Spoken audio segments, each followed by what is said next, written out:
Hey Woolies, happy homecoming. Hope you're having a good week. We have some great events this weekend. We got football tonight at 7. We have volleyball at 10:30. We got cross country at 9:30. Boys soccer at 2. And girls soccer at 12. So, Will, I hear you're in marching band. I am, you know I am. And tomorrow we have a great fundraiser. It's our fall carnival. We got games, prizes, and a dunk tank. So that's at 12:30 to 3 tomorrow at Alumni Field. Sounds very exciting. Definitely be there. Hopefully you watched our live show this week. We got a bit short of Woolie news today, but we got Logan talking to Mr. Ruckwitz about his top 5 most influential movies of all time. Now, I'm really hoping Cloudy with a Chance of Meatballs on there. We'll see. Alright, hey Woolies. Today we're here with Mr. Rat. and we are ranking our 5 most influential films of all time in history. Alright. Most influential films. Not necessarily a favorite films, right? Alright. The films that are important, let's say, for film in general. I have a couple influential favorites Okay. in there. A bit of a mix of the two, but yeah. Sure. Alright. So I'll start us off. Absolutely. Definitely very, very important film. I actually thought of that, but I left it off in the favor of other things.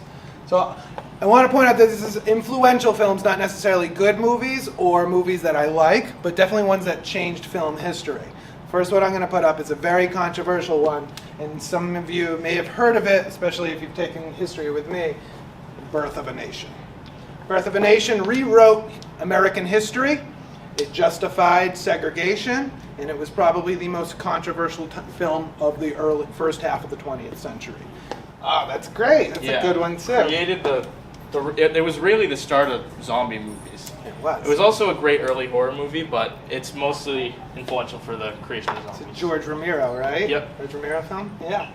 The first feature-length animated film by the Disney company. Walt Disney Production Company probably owns 40% of the film market today. And they didn't make any feature-length films until they made Snow White. And the success of it convinced them to continue making feature-length films. And it is the first feature-length animated film. And animated films today inhabit a form of art that has spanned genre and time and age. It's no longer just children's entertainment. I'm putting New Hope because, I mean, it was really great for sci-fi, but also it's like, if they never made the other ones, it could have been completely standalone. It would still be incredibly influential to other movies. I agree that Star Wars is probably the most influential film for modern, blockbuster films. Star Wars proved that you can make a successful film without it necessarily becoming an Oscar contender or an award winner, something that you have to pay expensive fees for actors for. It proved that you can market a film toward teenagers, and they will make it work. 41, Orson Welles' film Citizen Kane, which I'm sure a lot of you have heard of but may not have watched. But Citizen Kane was groundbreaking for its use of narrative, showing flashbacks, first of all. Most films didn't have a flashback. It also had interesting lenses and camera angles that had never been used in film before and has been copied since. The themes dealing with success and loss and celebrity and media manipulation and politics are still very much used today in most modern films. I definitely say it's one of the best films ever. Oh, yes. First of the Good, the Bad, and the Ugly trilogy. That's right. The Sergio Leone spaghetti westerns. Yeah. Started the spaghetti westerns, right? Yeah. And definitely an influential western. It was probably the first really big influential one, considering the time it came out. Right. Yeah, it created a whole new genre of westerns that weren't necessarily campy John Wayne style. This is, first of all, they're all made in Italy too, and it's a different perspective. Plus the score of all those films by Ennio Morricone. Ennio Morricone is one of the best composers ever. Amazing. Yeah. Yeah. Right on. Seven Samurai has been remade and refashioned and renamed and redone tons of times in films since 1954. It is basically, it tries to depict a period in history known as the Sengoku period of civil wars, between samurai in the 1500s and stuff. But the themes of it's really the first real modern action movie.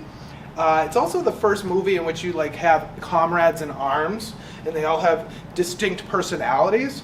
And it's also inspired the whole Western genre that would come out after the 1950s, including the spaghetti westerns.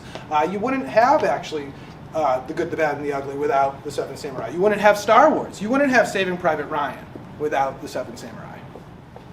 I think this stands out for its own reasons, and it's its use of, like, it showed that you could use practical effects and make something that still didn't feel real, and it created a great horror film for the time, and it's also great. It almost falls under, like, the monster movie category for what they did with the alien in the movie. Yeah, Ridley Scott was groundbreaking. The fact that, with the budget they had, it was not very high budget. They still made a monster that was extremely memorable and scary.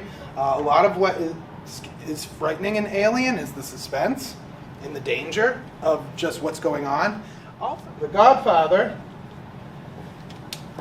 is routinely considered to be one of the most important films ever made. It's really created the whole crime drama genre. It also is one of the first movies to really depict the immigrant experience in a very honest way, as well as depicting those involved in organized crime as human beings and as a family struggling to survive and find success despite, their history and what has happened to their family over generations living in America. Definitely highly recommend. You wouldn't have Martin Scorsese today without The Godfather. You wouldn't have most of the, films about the immigrant experience either. So these are my top 5. And that's a great end to the top 5. That could go on. That should be on probably every most influential list. Yeah, they've made movies just about The Godfather. Yeah. All right, and those are our 5. Thank you. Thank you so much for watching, Woolies. Don't forget to support your teams and bands this weekend. And have a good Friday.